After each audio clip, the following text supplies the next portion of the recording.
ಅವ್ರನ್ನೆಲ್ಲ ಹೇಗೆ ನಿಭಾಯಿಸೋದು? ದಿನಸಿ ರೇಟ್ ಏನು, ತರಕಾರಿ ರೇಟ್ ಏನಾದ್ರು ಗೊತ್ತಿದೆಯಾ ನಿನಗೆ? ಲವ್, ನನ್ನ ಹೆಂಡತಿ ಮಗುನ ಕಳ್ಕೊಂಡು ಒದ್ದಾಡ್ತಿದ್ದಾಳೆ ಕಣ. ಅವಳ ಮನಸ್ಸನ್ನ ಡೈವರ್ಟ್ ಮಾಡು. ಅಷ್ಟೊಂದೆಲ್ಲ ಪ್ರೀತಿ ಮಾಡಿದ್ದೀನಿ ಅಂತಂತ್ಯ ಅರ್ಥ ಮಾಡ್ಕೋಬೇಕಲ್ವಾ? ಲವ್, ಹೆಂಡತಿ ಇನ್ನೊಂದು ತಾಯಿ ಇದ್ದಾಗೆ. ಯಾರು ನಮ್ಮನ್ನು ಬಿಟ್ಟು ಹೋದ್ರು ಅವರು ಮಾತ್ರ ನಮ್ಮನ್ನು ಬಿಟ್ಟು ಹೋಗಲ್ಲ. ಅರ್ಥ ಮಾಡ್ಕೊ. ಲೋ, ನಾನು ಅವಳನ್ನ ತುಂಬ ಪ್ರೀತಿಸ್ತೀನಿ ಕಣೋ. ನಾನು ಅವಳನ್ನ ಬಿಟ್ಟು ಹೋಗಲ್ಲ. ಆದರೆ ಈಗ ಅವಳ ಹತ್ರ ಹೋಗೋದಕ್ಕೆ ಹೆದರಿಕೆ ಆಗ್ತಿದೆ ಕಣೋ. ಈ ಹೆದರಿಕೆನ ಬಿಡೋ. ಏನಾದರೂ ತಪ್ಪು ಮಾಡಿದ್ರೆ ತಾನೇ ಹೆದರ್ಕೋಬೇಕಾಗಿರೋದು. ಈ ಮುಖದ ಮೇಲೆ ನಗುನ್ ತಂದ್ಕೊಂಡು ಅವಳನ್ನ ಖುಷಿಯಾಗಿಡು. ಅವಳು ಖುಷಿಯಾಗಿದ್ರೆ ನಿನಗೇನೇನು ಬೇಕೋ ಎಲ್ಲ ನಿನ್ನ ಕಾಲಡಿಗೆ ಬಂದು ಬೀಳುತ್ತೆ. ಏಯ್, ನಗ್ನಗ್ತಾ ಇರು.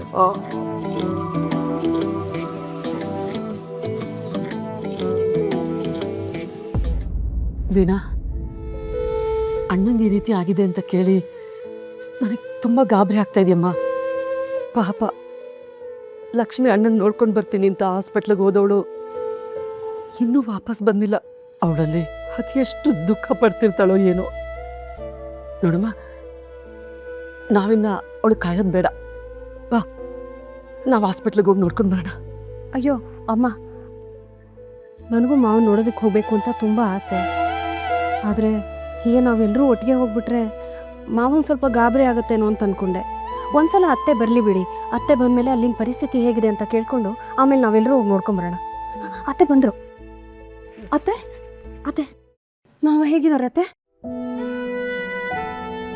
ಪರವಾಗಿಲ್ಲ ಕಡೆ. ಆದರೆ ಅವ್ರು ನೋಡ್ಕೊಂಡು ಬಂದಮೇಲೆ ನನಗೆ ಗಾಬರಿ ಜಾಸ್ತಿ ಆಗ್ತಾ ಇದೆ.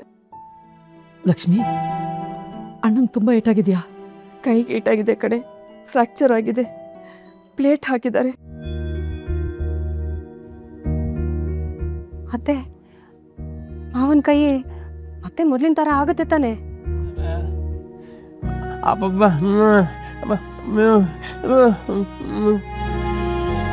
ಲಕ್ಷ್ಮಿ, ಅಣ್ಣನ ಹತ್ರ ಮಾತಾಡ್ದ್ಯಾ?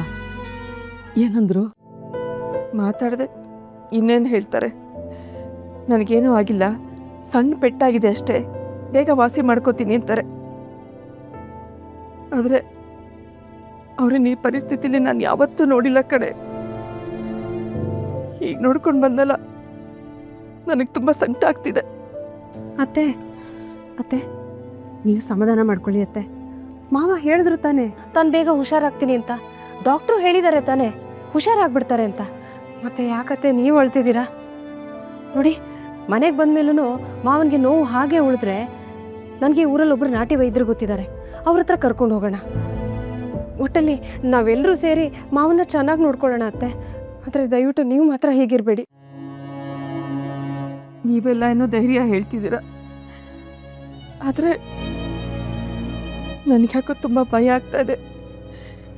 ಕೆಲಸದ ವಿಷಯ ಬಂದರೆ ಸಾಕು, ಅವ್ರು ಯಾರ ಮಾತನ್ನು ಕೇಳಲ್ಲ.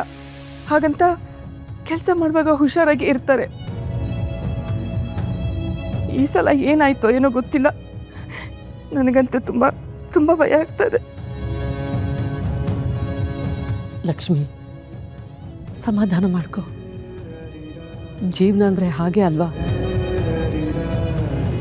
ನಮಗೇನೂ ಆಗಲ್ಲ, ಎಲ್ಲ ಚೆನ್ನಾಗೇ ಇರುತ್ತೆ ಅಂದ್ಕೋತೀವಿ. ಆದರೆ ದೇವರು ಇಂಥ ಪರಿಸ್ಥಿತಿಗಳನ್ನ ಕೊಟ್ಟು ನಮ್ಮನ್ನು ಪರೀಕ್ಷಿಸ್ತಾನೆ. ನನ್ನ ಜೀವನನೂ ಹಾಗೆ ಅಲ್ವಾ? ನನ್ನ ಮಗನ ಜೊತೆ ಚೆನ್ನಾಗಿರಬಹುದು ಅಂತ ಅಂದ್ಕೊಂಡಿದ್ದೆ, ಆದರೆ ಹಾಗಾಗಲಿಲ್ಲ. ಈಗ ಮತ್ತೆ ನಿಮ್ಮೆಲ್ಲರ ದೆಸೆಯಿಂದ ಅವನ ಜೊತೆ ಚೆನ್ನಾಗಿ ಬದುಕ್ತಾ ಇದ್ದೀನಲ್ವಾ? ಹಾಗೆ ಅಣ್ಣನು ಬೇಗ ಹುಷಾರಾಗ್ತಾರೆ. ನೀವೆಲ್ಲರೂ ಮತ್ತೆ ಸಂತೋಷವಾಗಿ ಆರಾಮಾಗಿರ್ತೀರ. ಬೇಜಾರು ಮಾಡ್ಕೋಬೇಡ ಲಕ್ಷ್ಮಿ.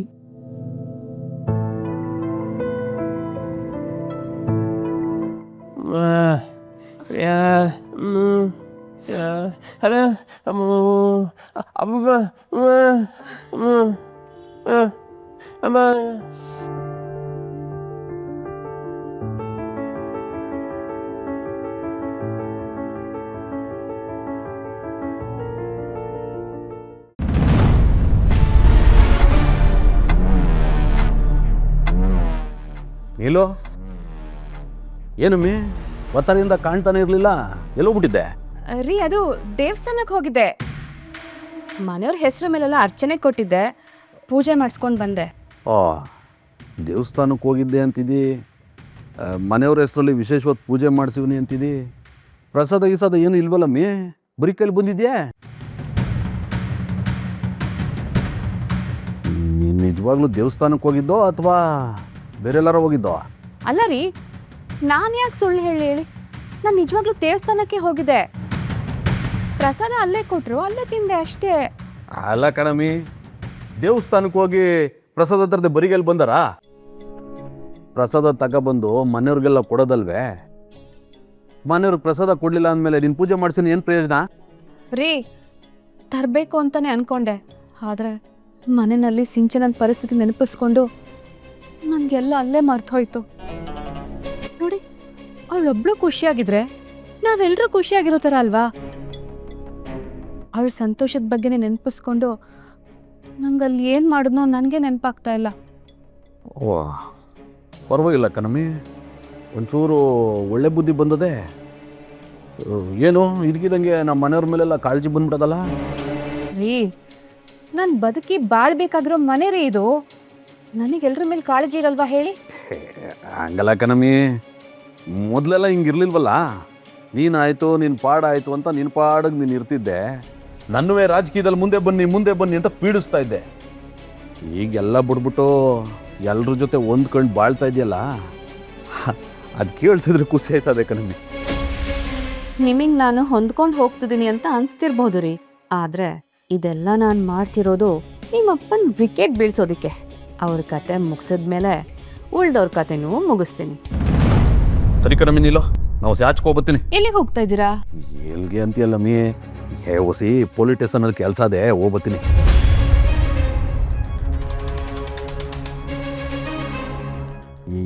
ಇದಾಕಮ್ಮಿ ಹಿಂಗೆ ನೋಡ್ತಾ ಇದೆಯಾ? ಅಲ್ಲ, ಪೊಲೀಸ್ ಸ್ಟೇಷನ್ಗೆ ಯಾಕೆ?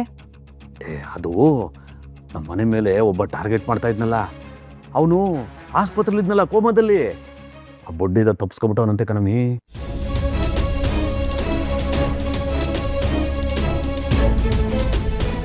ಅದಕ್ಕೆ ಹೋಗಿ ಏನು ಎತ್ತಂತ ವಿಚಾರಿಸ್ಕೊಂಡು ಬಂದ್ಬಿಡ್ತೀನಿ. ನೀನು ಹೊಸಿ ಸಿಂಚು ಕಡೆ ಗಮನ ಹರಿಸು. ಹಾಂ, ಹುಷಾರಾಗಿ ನೋಡ್ಕೊ, ಬರ್ತೀನಿ. ಹಾಂ.